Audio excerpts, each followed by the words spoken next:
So what is going on, guys? I am BlackOpsAmazing, and today we are looking at the top 5 worst zombie bosses, special zombies, special variants in all of Call of Duty Zombies, from World at War, Black Ops 1, Black Ops 2, and finally in Black Ops 3. These are the worst, the most non-favorable enemies we have fought in Call of Duty Zombies. Hopefully when you do the video, I'm going to set a like rating goal of 2,000 likes. I think we can definitely hit that, but anyway, let's get straight into the video. So I just want to say the enemies I have picked on this list are all in my opinion. I've picked them on, first off, how annoying they are to defeat, their purpose, because honestly some of these are just weird and in my opinion don't really go, and also how useful they are, because believe it, some of these bosses can be quite useful once of course they are defeated. So anyway, without further ado, let's get into it. Now, before I count down from 5 to 1, I want to give you a couple of honorable mentions, because there are so many bosses within Call of Duty Zombies. Just think of how many maps we have. There are loads of different zombies bosses, and it was difficult to pick just 5 of the worst, because honestly,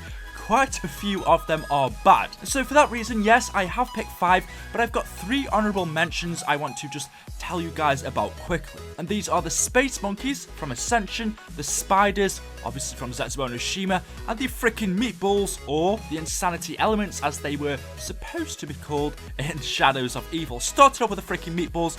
Those things, in my opinion, I always thought were weird. I was thinking, what the hell are these here for? They don't even make sense. But obviously we have these Insanities, we're just going to call them the Meatballs, in Shadows of Evil. These are a form of the Apothecans. They come in, yes, they're not too difficult to kill. That's why I don't believe they deserve to be on the actual list itself. But they deserve a mention, because these things are just weird. They come down, they explode, they don't really do too much damage to you. They're not really difficult to kill, but they come from freaking everywhere. And just look at this guy. No. What the hell is this guy doing? No, just get out of here. As for the Spiders in Zetsubo no Shima, now, these were cool at first, right? Spiders are something we haven't seen in Zombies before. It's totally different, but the amount of bugs and glitches we had on these, the textures were all off. That's not just the Spiders, that's the whole map in general. They can also be freaking difficult to kill. You could never tell where they were coming from. Half the time they would hide around corners and wouldn't show themselves for half an hour. And then apart from that, they would block off certain areas of the map, which, voice crack there, could be useful at times, but then if you're trying to escape, it can be very freaking annoying. And then finally, we have the Space Monkeys from Ascension. Now, we also had the monkeys in Shangri-La. You could say them if you wanted to, but honestly, they weren't too difficult and they were useful. But the Space Monkeys in Ascension were extremely small, so they were difficult to kill. They could take away your perks, but on the other hand, they could help you to gain a perk. So whichever way you really want to look at it, I always thought all 3 of these enemies were annoying, but not that bad as to where they are going to make it on the list. So anyway, now that's out of the way, let's get into the official number 5, and I have picked the Magua. Now, honestly, it was really difficult to pick number 5, and I wasn't even thinking about putting the Magua on this list at first, because I think it's a really freaking cool enemy. The Magua loops absolutely crazy. Treyarch did a great job on the design of this, but it's so goddamn annoying, and here are the reasons, right? It walks around the map. You'll know it spawns in because you hear it freaking teleport, but walking around the map, it's going to shake your screen, which makes this thing difficult to take out, especially when it starts running at you. But first off, to do that, you've got to take out one of its heads, and you can only do that when it opens its mouth. Now, actually, Treyarch did add in a patch and update to this game to change how the Magua opens its mouth so you can destroy it or kill it. That's a little bit heavy. But pre-patch, your aim's got to be dead on, and you've got to run away from this guy at the same time, turning around, checking if his mouth is open so you can shoot inside of it. It can take quite a few minutes to take this guy out, whereas other bosses can take 30 seconds. Combined with other zombies chasing you at the same time as this guy, he also releases parasites as well, so he's definitely got to be on this list. He's extremely annoying to kill, but he does look cool. So you know what, I'm going to let him off. He doesn't deserve to go further down on this list. So that is why I have put him at number 5. Let me know if you think he deserves to be on this list. But let's get in to number 4, which is the Pentagon Thief from the map 5. Now 5, in all honesty, even though Call of Duty Zombies isn't really scary anymore, 5 at the time was, for me at least, a little bit of a creepy map. Just everything about it, how it felt empty, how you were locked inside of the Pentagon, especially going down to the bunker, how cramped it was with the Nova 6 crawlers coming at you from the walls. 5, compared to other maps at least, was actually quite creepy. And then combined with the fact that we have this guy, no one knows what he is. Is he a zombie? Is he a human? Honestly, I think he's a mixture between the two. He comes in, he makes weird, creepy noises, steals your weapon, and runs off. Now, that's extremely annoying. If you're carrying a freaking ray gun, a really good weapon, and he steals that, it's then your job to get that back. And to do that, you've got to kill him, but he's just taking your good freaking weapon, so now you've got to use your M14 to try and take this guy out, and he's not easy to kill. If you've got a ray gun, it's still going to take about 15-20 shots to actually take this guy out. But the reason I can't put him further down is because if you do take this guy out, he can be very rewarding, giving you a fire sale, max ammo, other perk drops. He can be useful, but first off, to get around that, you've got to take this guy out, which can be very freaking annoying. The other thing is there's not going to be zombies with him at the same time, and let's be honest, there are so many mysteries and Easter eggs surrounding this guy. He's got the freaking Illuminati logo on him. He's got a weird red mist with numbers following him. This guy is a real mystery, and honestly, I would have loved to have learned more about him within Revelations, but it seems like that wasn't the case. This guy looks freaking awesome. I've done a video on him before, and I definitely recommend you check that out. I will link it down in the description because this guy's really freaking interesting, but he's annoying. So he is at number 4. Let's get into number 3. Now, this one was difficult to pick.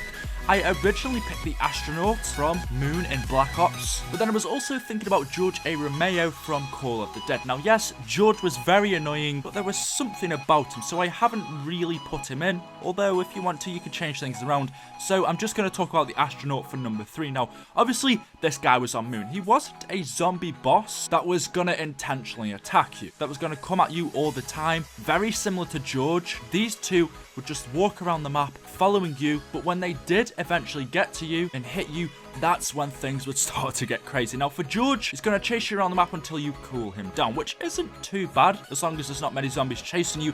Whereas the astronaut, if he comes up to you and hits you, well, actually what he's going to do is headbutt you. The guy's freaking crazy. Then he's going to do a massive amount of damage. I believe if you take one more hit, then you are down. But also, he teleports you to a different location on the map. Now, if the zombies have hit you once before and then the astronaut just suddenly appears in front of you, hits you, you are down. To take this freaking guy out is just don't even try it. It takes a long time.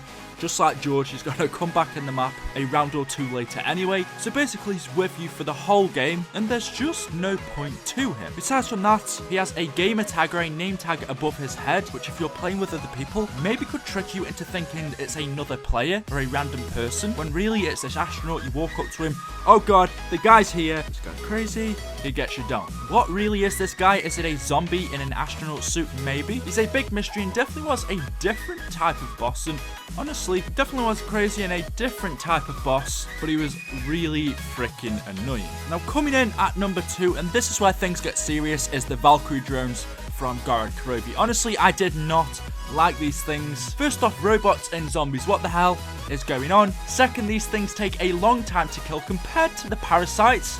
They're easy to kill, right? Yes, they're annoying, they do the same thing, but they're easy to take out. Whereas the Valkyrie drones, the amount of armor they have on, especially in the higher rounds, can be very difficult to kill. I don't care about the max ammo you're going to get at the end. When these start coming in with the zombies behind you, sneaking up on you, these things are very freaking annoying. And honestly, I think Gorod Karobi would be a much better map, and I'd enjoy it a lot more if these weren't on it. There's really no story to them, which would have been cool. We know they were built by Group 935, of course, but Treyarch didn't really elaborate on that. But I don't know what else to say other than these guys are horrible. They just don't fit the map. They are weird. They're annoying to kill. And I don't even care about the max ammo. Just get these guys gone. Get them off. I don't want to see them again. They're almost as bad as number 1, which I'm going to let you guys guess right now. I'm going to give you 10 seconds to guess who number 1 is. Put it in the comments, and don't cheat. Don't look at the comments before. Just scroll down a little bit. Put it in who you think it is. Okay? Done it? Done it? Done it? Good. So for number 1, I have picked the damn Thrasher from Zetsubo, no shit. Oh my god, no. We've got 2 freaking bosses on here. The spiders, who were an honorable mention, and the Thrasher is the #1 worst boss, which must say Zetsubo no Shima was a bad map. It was freaking glitchy, but besides from that, let's talk about this guy whose story is, what's this guy's story? I'm not really sure. It seems like it was an experiment of Division 9. Yes, we know he's Shrek, he's an ogre, he's come out the swamp, but that's not the point. If there was one of this guy on the map every couple of rounds, fair enough, he probably wouldn't make it onto this list. But the fact that this guy can come every single round, he can come twice, maybe even 3 times a round, it is so damn annoying, and it's not cool. This guy doesn't even look that big. From the trailer, he looks freaking massive. You play him in the game, this puny little bastard's about the same size as me, coming up to me, squaring up to me, thinks it's difficult. You have to shoot 3 spores on his body, which, unlike the Magua, is very annoying. And when you do, he can heal himself. You could end up taking him out, and a minute or 2 later, this guy could come straight back into the map, out of the ground. Yes, you can kill him if you're quick enough, but for God's sake, there are zombies with you. How are you meant to take this guy out? He's just so annoying. And then what makes it worse is if you come to the end of the game, and Takeo is a giant freaking Thrasher. It makes it difficult to like you, Takeo. Yes, you're a decent character. Now, the Thrasher, okay, I get where Trout were going. He fits the theming, the swamp jungle area, but he's just terrible to play with. He doesn't drop you anything. It just honestly makes the map worse. He can make the map vibrate as well. Combining the Thrasher, the spiders, and just Zetsubo no Shima in general, the amount of glitches on that map, it doesn't help that Zetsubo no Shima is a bad map anyway. The Thrasher, one of our new bosses, in my opinion, is the worst one we have had in Call of Duty Zombies. But there we go, guys. That is my top 5 list. Let me know your top 5 in the comment section below. Hopefully you have enjoyed the video. If you have, you can show me by leaving a like rating. Literally takes 2 seconds, but it means the absolute world to me, and so do you guys anyway. Thank you so much for the support. Make sure you are subscribed. Hit that notification button so you are ready for whenever I upload on the channel, and I will see you in the next one. Thank you so much for watching, guys, and goodbye.